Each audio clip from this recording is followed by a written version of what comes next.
Welcome back to B&G Hockey, where it's always black and gold. We got some pretty surprising news today when David Krejci announced that he's going back home to play hockey in the Czech Republic. Let's talk about it. This should be an interesting video, because if you've been with the channel long enough, you should know by now I am not the biggest David Krejci fan, but even I respect what he's meant to this franchise and the incredible career he's had in the black and gold.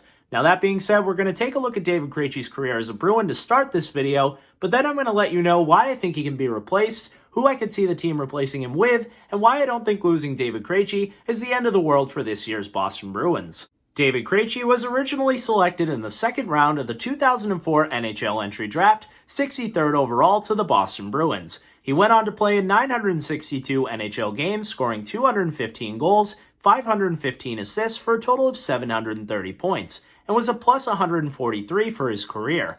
Last season with the Boston Bruins, he played in 51 games, scoring 8 goals, 36 assists for a total of 44 points, and was a plus 16. But you can't mention David Krejci's stats without mentioning his playoff stats. In 156 playoff games with the Bees, he put up 42 goals, 82 assists for a total of 124 points, and was a plus 23. This guy always found a way to bring it to another level when it came to playoff time, especially in his prime. In fact, he led the NHL in playoff points not once, but twice, and he was a huge reason why the Bruins were able to win the Cup in the 2011 season. He's also pretty high up there on some all-time Bruin stats. He's 8th all-time in total points, 7th all-time in games played for the Bees, and 7th all-time in total assists. So this guy is definitely an all-time Bruin, and in fact, I wouldn't be too surprised if his name comes up when it comes time to retiring some of these guys' numbers. And overall, I think he's earned it. Most of his career, he's been pretty underrated, especially around the NHL.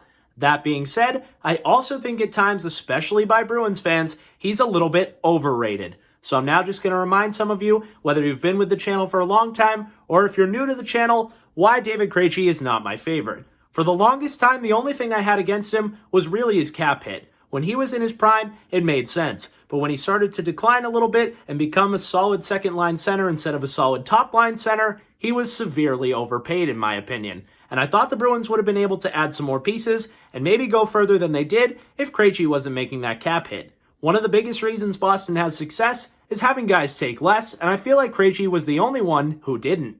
Now, don't think I forgot the days when Krejci was our number one center. He was definitely worth every penny when he was a star. One of my all-time favorite lines is Lucic, Horton, and Krejci. He was definitely worth the money then, but once they started to fall off a little bit, and once Krejci started to lose some of that star ability, I don't think he was worth that money. I started to notice that cap hit, and I started to notice the things I didn't like in his game. Starting off with the biggest Bruins problem for a long time is Krejci needs help on the wings. Well, you know what? A lot of superstars make it work with whoever you play them with. Now, Matt Bolesky and Jimmy Hayes, I'll give it to you. They were not the wings that Krejci needs, and you can't expect him to perform with those guys. And he even did. He was still putting up numbers, even towards the end of his career, playing with not-so-great wingers. But he should. He's your highest-paid player and the face of your franchise. The way some Bruins fans talk about this guy, he should be able to handle it, just like other superstars do. You shouldn't need to trade for Taylor Hall to get a good performance out of David Krejci.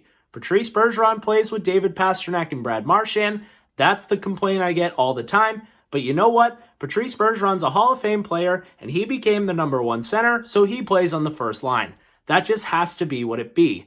David Krejci, if he wants that number one spot, he could elevate his game a little bit more. He could play more physical. Now, I have seen him win fights. He has thrown hits. He's been a good Bruin, but he's not the most physical, and I would like him to be a little bit chippier at times. He never kills penalties. Now, Bergeron is a Hall of Fame player, so I'm not expecting him to be at that level, but I would hope he can kill penalties over Sean Kuraly. Now, I realize you have fourth-line guys to kill penalties, but I feel like if you're paying this guy the most money on the team, and he's your number one center, can you at least kill a penalty here and there? And one of my least favorite things about David Krejci is also one of his greatest assets, and that's how he slows down the game. He's one of the greatest playmakers, maybe of all time, and he does that by slowing things down, finding passing lanes, and making great plays. But in today's game, that just doesn't work, and I can't tell you the amount of times I've had Bruins wingers streaking up the side, absolutely flying, and they either are offsides or have to slam on the brakes because David Krejci's just taking his time up the middle of the ice, waiting to find a passing lane, instead of going up the rush himself with speed or giving it to one of those wings right off the bat and letting them come into the zone with speed. So I will definitely not miss Krejci slowing the game down in a game that's nothing but speed. Now, I don't want this to seem like a 10-minute video on why I don't love David Krejci, and I've given him a fair amount of praise. But that being said, I do think Krejci at this point in his career can be replaced, and now I want to get into why I think the Bruins can replace him and who I could see them replacing him with. Can't wait to see some of the comments on this one, but hear me out. Jack Studnicka. He's a 22-year-old second-round pick from the 2017 NHL Draft. He's played in 22 NHL games, scoring 1 goal, 3 assists, and is a -1. Now you're probably thinking, wow, Dylan, sure sounds like a great replacement for David Krejci, but I actually think he could be an upgrade. I said that I didn't like Krejci slows the game down. Well, Studnicka brings a ton of speed. And in fact, he uses that speed when he kills penalties. He scores a ton of shorthanded goals at the AHL level. I would love to see him bring that to the NHL level. He's a really good two-way player. He's bulking up more and more. That's the biggest knock on him, even though he still continues to be the Bruins' top prospect, is that he needs to add some size. Well, he's done that so he can be a little bit more physical and compete at the NHL level. And I would love to see this guy next to Taylor Hall. I don't think people give Taylor Hall enough credit. He won MVP of the entire league, so he's definitely capable of playing with guys who aren't necessarily number one centers. And also Hall is very comfortable driving the line himself from the wing. Usually the center drives the line, but I could absolutely see Hall driving the line, having a guy like Craig Smith battle and get pucks back and get to the front of the net, and have a guy like Jack Studnicka help you win faceoffs, use his speed in transition. Hall and Studnicka can absolutely fly together, and overall, I think this could be a great line, and if this kid develops, he might not only replace Krejci, he might be an upgrade over Krejci and develop into a star. Now, I know that sounds like wishful thinking, but even the Bruins have said if Studnicka is going to get a full-time shot at the NHL, it's going to be in the top 6, and it's going to be as a centerman. So why not put your money where your mouth is, play in between Taylor Hall and Craig Smith, and see how he does. And that would make you a better overall team if he can develop into that, because then you can keep Coyle as your third-line center. But if that doesn't happen, I would make Charlie Coyle your second-line center. Now, I know a lot of Bruins fans are probably scared because of last season. He played in 51 games, scoring 6 goals, 10 assists, for a total of 16 points and was a -4. That's not great, but he is getting paid like a second-line center on most teams, and I wouldn't be surprised if Coyle has a rebound season because he was injured for most of last year. He has surgeries, he's coming back motivated and at 100% health. And he probably sees this opportunity to jump up into the lineup. He's already played with Craig Smith, so he has a little bit of chemistry with him. And having a guy like Taylor Hall drive this line, help Coyle get to the front of the net, and score some goals, I think it could be a great fit. Hall's a playmaker, Coyle can be a goal scorer, we know that Craig Smith can be a goal scorer, and having a little extra size in the top 6 wouldn't be the worst thing. So why not just move Charlie Coyle up? Just like any team would do. It's a next man up mentality, and Coyle is looking to have a rebound season, so why not give him a shot at one? While we're on the topic of bounce back seasons, let's talk about one of the newly acquired Bruins, Nick Foligno. Last season in 49 games, he had 7 goals, 13 assists for a total of 20 points, and was a +2. Now he's not the all-star he once was, but if Coyle's not working out and Studnicka's not ready, why not give him a shot? Now, some of you out there are probably saying, isn't Nick Foligno a winger? He is, but he can also play center, and he's pretty good at faceoffs. So I wouldn't mind seeing him play a couple games with Hall and Smith.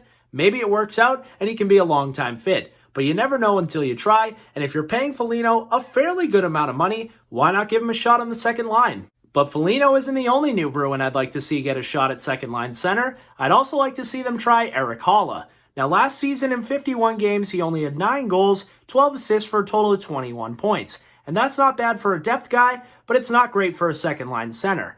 But the last time he played in the top 6 was with Vegas. He played in 76 games, scoring 29 goals, 26 assists for a total of 55 points. He can kill penalties, he scores a lot of shorthanded goals, he has an insane amount of speed, he's a great skater, and he's a guy who's over 50% in his career on faceoffs. Why wouldn't we take that, especially if he can put up 55 points, which I think he could easily do with Taylor Hall and Craig Smith. It might not be the best fit, and on a really good team, he should probably be playing in the bottom 6, but let's give him a try. At the end of the day, none of these guys are David Krejci, and I'm not pretending that they are, and I'm not pretending that the Bruins aren't going to miss Krejci, because they probably will, but I am saying, let's just wait and see. Chara left and everybody thought our defense would be horrible. Well, McAvoy stepped up as the leader of the D-Corps. Carlo became the shutdown defenseman on the penalty kill even more than he was before. Grzelcyk stepped into a top 4 role and overall did pretty well. The NHL is all about opportunities. There's been plenty of times where a guy's a 7th round pick, but he gets a shot in the top 6 and he becomes elite. The Bruins said they were going to play the center position by committee, so let's wait and see. And there is a little glimmer of hope out there. I haven't mentioned this yet, but David Krejci never said he was retiring. The Bruins never said he was retiring. Even the league said he didn't retire. So he could come back, but as soon as he plays a game in the Czech, he would have to clear waivers to come back to the Bruins. He'd probably get claimed. It's all very confusing. You'd have to figure out his cap hit. But there is a 1% chance, I would say, for you Bruins fans. If you think Krejci's going to come back, it's not totally ruled out. Maybe he comes back next season after he plays a year in the Czech, wants to come back, try another run at it. But his reasons for going back home are legit. He wants his kids to be able to speak Czech and know what it's like to grow up where he did. He wants to play in front of his family. He wants the grandparents to meet the grandkids. It's all great reasons, and I respect it 100%. I hope it works out for him, and I wish him nothing but the best. Even though he wasn't always my favorite, he's still a Bruin, played for the team I love, and he's a legendary Bruin. So thanks for everything, Krejci. Best of luck over there. Hope it works out for you. And I want to know your thoughts on David Krejci down below as well. Were you surprised by this news? Do you think he can be replaced? Do you think the Bruins are doomed without him? Leave all that down below. If you enjoyed this video and wish David Krejci the best of luck in his kind of retirement, give this video a big like. And if you haven't already, subscribe.